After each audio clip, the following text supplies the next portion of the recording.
কয়েকটি বিস্কুট দিয়ে কিভাবে এই মজাদার কেকটি বানালাম আজকে তোমাদের সাথে সেটাই শেয়ার করব। তো চলো শুরু করি। তো আজকে আমি কেকটি বানানোর জন্য একটি ডিম ইউজ করব। তো ব্লেন্ডারে একটি ডিম ফাটিয়ে নিচ্ছি, এর সাথে দিয়ে দেবো পরিমাণ মতো চিনি। চিনিটা যে যেরকম পছন্দ করবে মিষ্টি খেতে ঠিক সেমনই দিবে। তো ডিম আর চিনিটা ভালো করে ব্লেন্ডারে মিক্স করে নিতে হবে। এখন আমি দিয়ে দিয়েছি ঘরে থাকা বিস্কুটগুলো। আসলে অনেকদিন ধরে বিস্কুটগুলো খাওয়া হচ্ছিল না, তাই ভাবলাম যে বিস্কুট দিয়ে কেক বানিয়ে ফেলি। এখন দিয়ে নিচ্ছি পরিমাণ মতো ময়দা। এরপরে ডিম আর চিনির মিশ্রণের সাথে বিস্কুট আর ময়দাগুলোকে ভালো করে মিক্স করে নিতে হবে।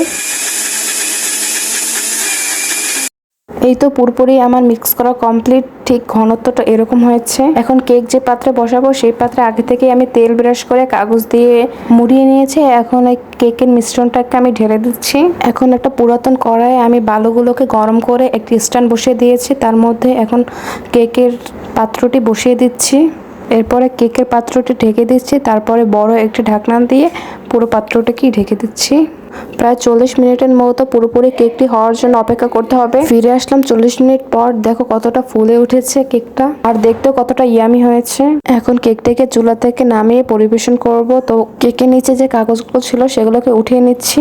এরপরে দেখাচ্ছি যে কেকটা কতটা পারফেক্ট হয়েছে। এই তো আমার কাগজগুলো উঠিয়ে নেওয়া শেষ। এখন দেখো কেকটা কতটা পারফেক্ট হয়েছে। তো তোমরাও চাইলে ঘরে বসে এরকম বিস্কুট দিয়ে কেক বানিয়ে ফেলতে পারো। তো আজকের মতো এই পর্যন্তই। কেমন লাগলো ভিডিওটা অবশ্যই কমেন্টে জানিয়ে। দেখা হবে নেক্সট ভিডিওতে। আল্লাহ হাফেজ।